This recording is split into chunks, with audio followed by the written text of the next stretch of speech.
बिस्मिल्लाहिर्रहमानिर्रहीम। मेरा नाम महमूद नियादी है। अस्सलाम वालेकुम वरहमतुल्लाहि वबरकातुहू। आज के दिन का आपसे दूसरा इंटरेक्शन, कुछ हालात वाक़यात, एक हल्का फुल्का वीलॉग। लेकिन सबसे पहले एक पब्लिक मैसेज, और वो पब्लिक मैसेज ये है कि अनवर मकसूद साहब के बारे में कहा जा रहा है कि उन्होंने फरमाया है कि अगर बंगाली वो जल्दी न करते और अलहदा न होते तो अब उनके टॉपर्स को भी रक्शे मिलते और लोडर्स मिलते। इस बात में तो कोई शक नहीं है कि फॉर्म 47 के जो वज़ीर आज़म हैं लेला साहब ने फरमाया है कि जो अब स्टूडेंट टॉप करेगा तो उसको जो है वो ई रिक्शा यानी इलेक्ट्रिक और ई लोडर जो है वो दिया जाएगा, और वो मेरे बेटों की चीनी और मेरे भतीजों की जो है वो चीनी ढोया करेंगे, क्योंकि गरीब के बाल का जो मुस्तकबिल है वो पाकिस्तान में यही है। लेकिन बंगाली जल्दी कर गए हैं। अगर बंगाली हमारे साथ होते तो आप देखें कितने मज़े होते उनके। बहरहाल कुछ मज़ीद खबरें डिस्कस करते हैं पाकिस्तान की और पाकिस्तान से बाहर की। BBC ने एक दावा किया है, BBC उर्दू ने। उनका दावा ये है कि जो अमेरिकन प्रेसिडेंट हैं डोनाल्ड जे ट्रम्प, उनके जो है वो पैरों पे सूजन आई है और उनके हाथों पर जो है वो नील पड़े हैं। अब BBC का दावा है कि ये एक इंतहाई मौलिक जो है वो बीमारी की अलामात हैं, और वाइट हाउस में और वाइट हाउस के इर्द गिर्द इसके बारे में काफ़ी चेमे गोइयाँ हो रही हैं। ये BBC रिपोर्ट कर रहा है। उसके बाद जो अगली खबर है वो ये कि कारोबारी हफ्ते का आज पहला दिन था और सबसे बड़ा छक्का मारा है सोने ने। मैं आपको अक्सर कहता हूँ कि वैसे तो ये धात है, एक मेटल है, लेकिन आप तारीख पढ़ें तो इस सोने ने बड़े कारनामे, सोना मीन गोल्ड, इसने बड़े कारनामे जो है ना वो सोने ने अंजाम दिए हैं। 3600 रुपया पर तोला जो है इसमें इजाफा हुआ है। बरसगीर में बड़ी अहमियत रखता है, ख़ासकर जो हमारी शादियां हैं बेटियों की, बहनों की। उसके बाद जो अगली खबर है वो ये कि KPK में हुकूमत और अपोजिशन का इत्तेहाद। ये बात पढ़ के ये जंग की खबर है। हुकूमत और अपोजिशन का इत्तेहाद सीटें जीत गया। एक तरफ गंडापुर और दूसरी तरफ मैंने आपको बताया है इबलीस की मजलिस शूरा, इनका इत्तेहाद था। ये जीत गए हैं। 6 सीटें जो है वो PTI जीती है और 5 सीटें जो है वो अपोजिशन जीती है। तमाम मुबस्सिरीन कह रहे हैं कि गंडापुर ने 1 सीट जो है वो अपोजिशन को ज़्यादा दी है, उनकी 4 बनती थी। और ये भी बातें हो रही हैं कि गंडापुर जो है वो अमीर मकाम के साथ साजबाज कर चुके थे, और अमीर मकाम का जितना कद काठ है, जितना वज़न है, उतने उसके पास पैसे हैं। तो बहरहाल अमीर मकाम का बेटा भी सेंटर बन गया, क्योंकि आपको बताया है यहाँ जो मोची का बेटा है मोची है, नाई का बेटा नाई है, और इसके अलावा जो है ना वो तरखान का बेटा तरखान है। ये इस मुल्क में चल रहा है। तो अमीर मकाम ने अपनी ज़िंदगी में ही अपना बेटा सेट करा लिया है। और इससे पहले वाले वीलॉग में बता चुका हूँ कि पाकिस्तानी पॉलिटिक्स 5 साल करें यानी कामयाब हो जाएं, फिर 500 साल मौजें करें, अगला जान किसने देखा है। बहरहाल जी ये हुकूमत और अपोजिशन का इत्तेहाद जीत गया। उसमें हारा कौन है? एक खुरम ज़ीशान था, उसको एक वोट भी नहीं पड़ा, जिसने कागजात नामजदगी वापस लेने से इनकार किया था। अक़वाम मुत्तहिदा की दफ्तरी ज़ुबानों में 27 ज़ुबानों का इजाफ़ा हुआ है, और हमारे लिए अच्छी खबर यह है कि उन 27 ज़ुबानों में उर्दू भी शामिल है। बाकी 26 ज़ुबानें दुनिया की, ज़ाहिर है हर मुल्क की अपनी ज़ुबान है, उर्दू को भी उसमें शामिल कर लिया गया है। विटकॉफ कहते हैं, स्टीव विटकॉफ आप जानते हैं, ये अमेरिका के नुमाइंदे हैं मशरिक़ वस्ता के लिए, और ये वो क्रिप्टो वाले चक्कर में भी इनका जो बेटा है क्रिप्टो करेंसी, और आजकल पाकिस्तान में भी ये क्रिप्टो करेंसी के चर्चे हैं, वो इनका बेटा है जैक विटकॉफ। तो ये जो है ना फरमाते हैं कि लबनान और इजराइल का जो तनाज़ा है तो उसमें जो अमेरिका जो है वो कुछ नहीं कर सकता। बिल्कुल दुरुस्त है, यानी अगर इजराइल को मार पड़ रही होती तो फिर अमेरिका लाजमी करता। अब लबनानी मारे जा रहे हैं, लबनानियों को मारा जा रहा है, निहत्तों को, तो आप कुछ भी नहीं करेंगे। जिस तरह 2 दिन इंडिया हम पे हमले करता रहा, जब एयरफोर्स ने जवाब दिया तो आपको याद आ गया कि हमने भी मुदाखलत करनी है। उसी तरह अब यहाँ भी आपका मुर्गा जीत रहा है तो आप जो है ना मुदाखलत नहीं करेंगे, हमें पता है, ना बताएं आप। उसके बाद यूनान जो है ना वो गेटवे बन चुका है यूरोप का।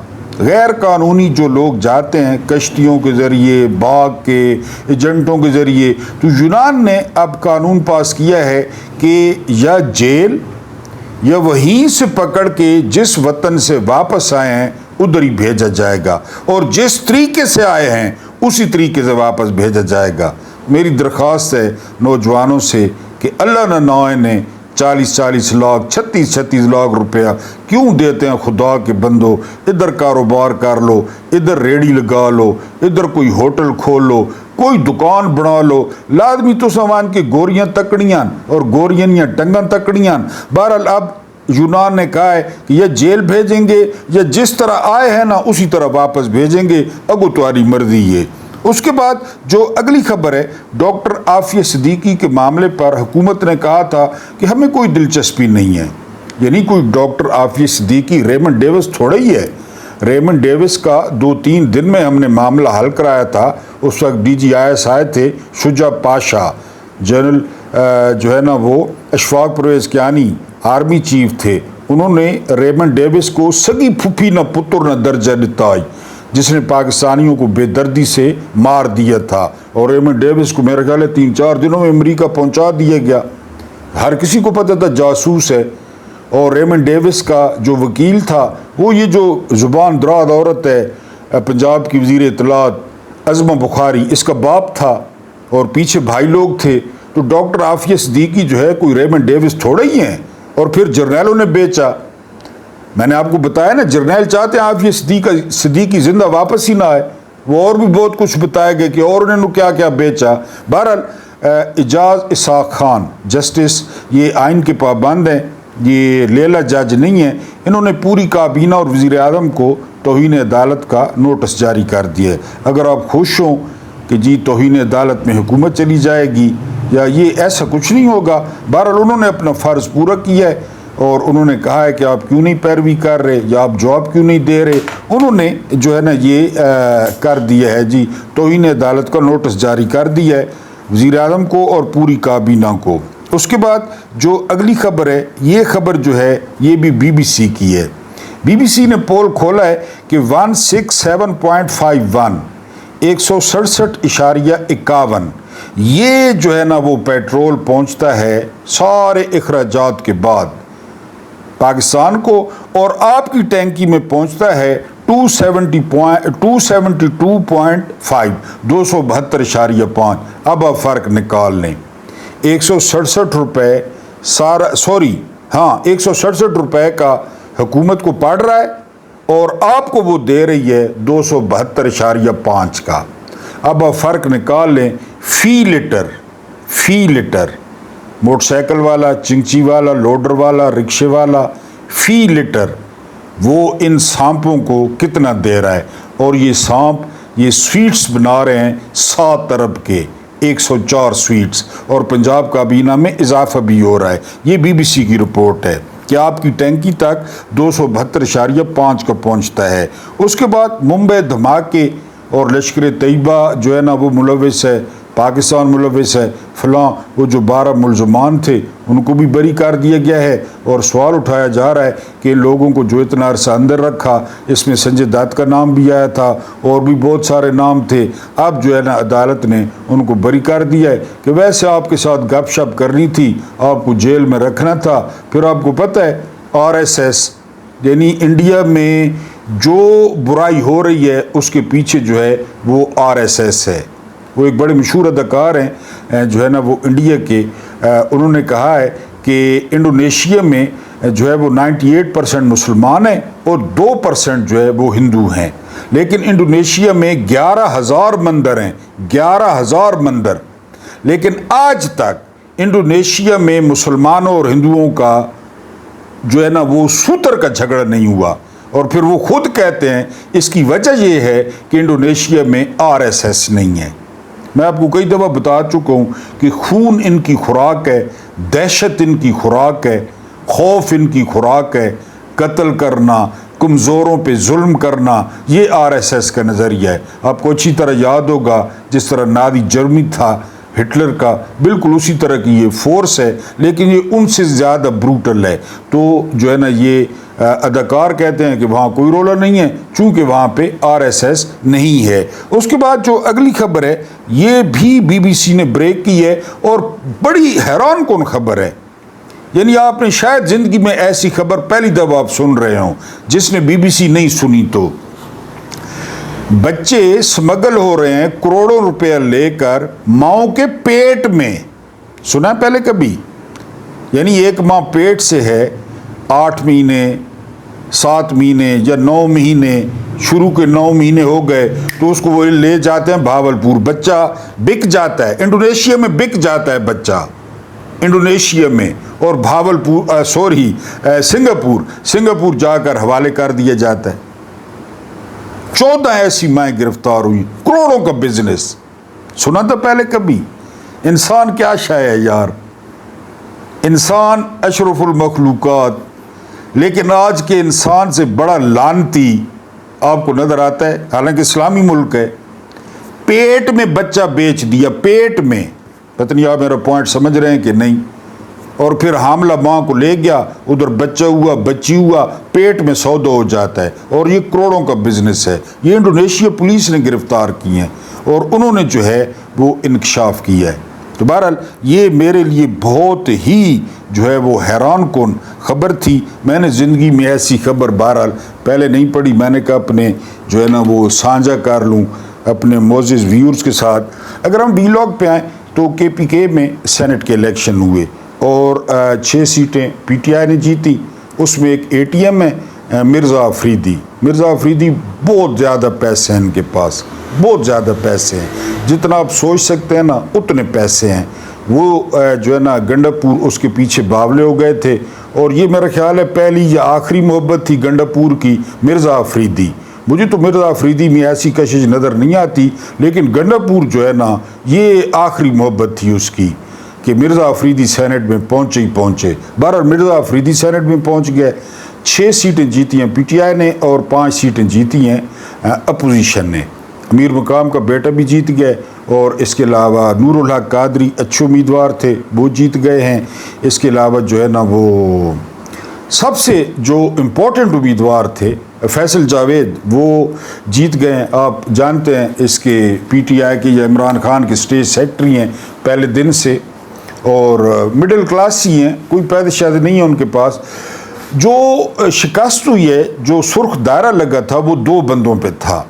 एक उनमें थे मुराद सईद और दूसरे नंबर पे थे आज़म स्वाति। दोनों जीत गए हैं। यानी मुराद सईद ने सबसे ज़्यादा वोट लिए हैं। अब मुझे तादाद नहीं पता, मेरे ख्याल है 26 वोट कह रहे थे। मुराद सईद ने सबसे ज़्यादा वोट लिए हैं, और फिर आज़म स्वाति।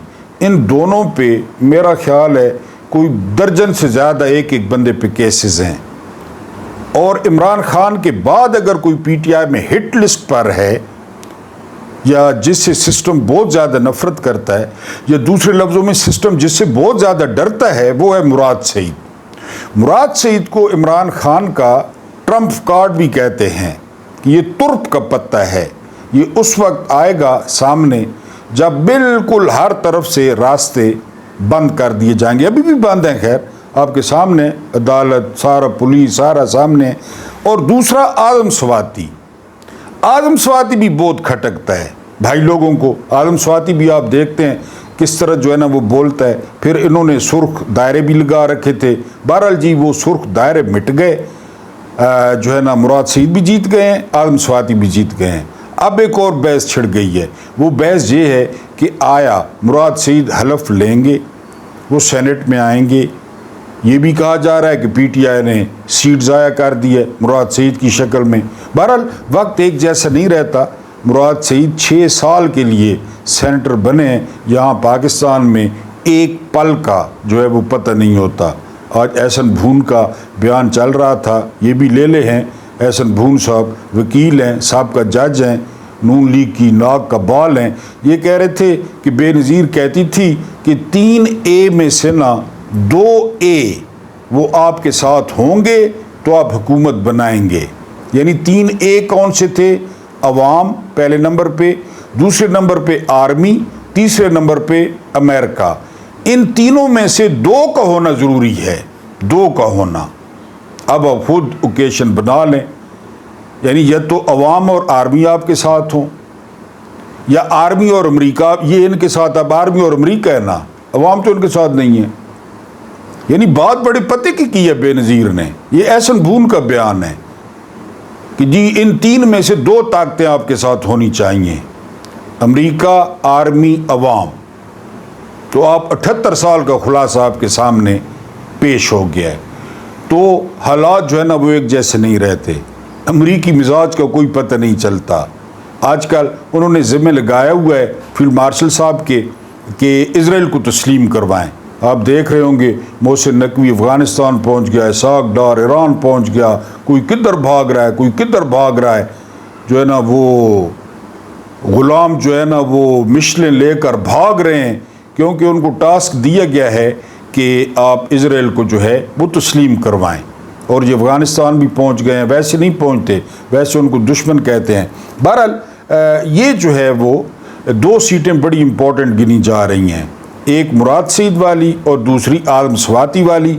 दोनों जीत गए हैं। अब सेनेट में किस तरह पहुंचते हैं, वहाँ पे क्या होता है, हलफ होता है नहीं होता, ये आने वाला वक्त बताएगा। लेकिन फ़िलहाल जो है वो लगता ये है कि इस्टेब्लिशमेंट को करारा जवाब मिला है, उनको शिकस्त हुई है, क्योंकि सबसे ज़्यादा वोट वो मुराद सईद ने लिए हैं। अगर हम आगे बात करें तो बलोचिस्तान से, बलोचिस्तान इस्लामाबाद से कितना दूर है पता है आपको?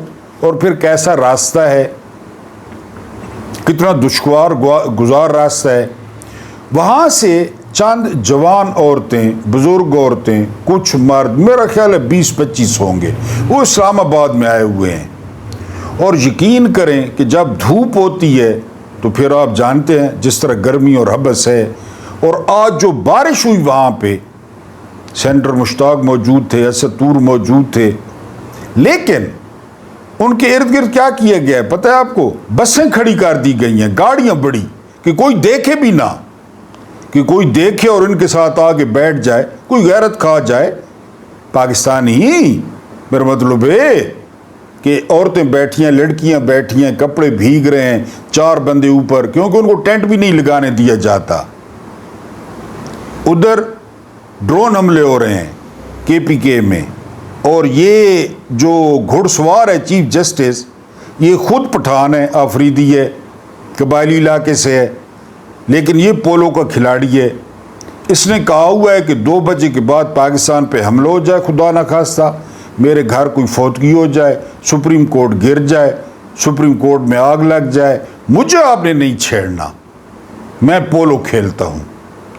या आफरीदी साहब वैसे भी बड़े स्मार्ट हैं, हैंडसम हैं, पता नहीं बड़े होकर हीरो बनेंगे या फिल्मों में काम करेंगे, इसका नहीं पता। असद तूर साहब कहते हैं कि उनके घोड़े का नाम भी जस्टिस है, जो उनका घोड़ा है पोलो वाला, क्योंकि आफरीदी साहब को पता है कि मुल्क में जस्टिस का क्या हाल है। जस्टिस लिड मार रहा है, इंसाफ लिड मार रहा है ना, तो उन्होंने अपने घोड़े का नाम बिल्कुल ठीक रखा है। इंसाफ भी लिड मार रहा है और या आफरीदी का घोड़ा भी लिड मार रहा है, तो ठीक नाम रखा है। कोई पता नहीं है उसको। औरतें बैठी हैं, बारिश हो रही है, धूप है, अपनी बेटियाँ होंगी, शायद अपनी बहुएं हों, घर वाली होगी, और फिर कबायली कल्चर, पठान, बलोची, आप जानते हैं, इज़्ज़त, गैरत, लेकिन वो औरतें बैठी हैं जी वहाँ पे। आज इतनी तेज़ बारिश थी इस्लामाबाद में, इतनी तेज़ बारिश थी कि आप सोच भी नहीं सकते। वो औरतें और लड़कियाँ बैठी हैं, उनके इर्द गिर्द खारदार तारें लगा दी गई हैं, कोई बात ही नहीं सुनता उनकी आके। चले उनको चाय पिला दें, खाना खिला दें, उनसे बात कर लें कि आपके साथ मसला क्या है, क्या हुआ है आपको। वो तस्वीरें उठाई हैं उन्होंने, कोई कहता है 10 साल से मेरा भाई नहीं आया, कोई कहता है 12 साल से मेरा शौहर नहीं आया, कोई कहता है इतने साल से मेरा अबू नहीं आया।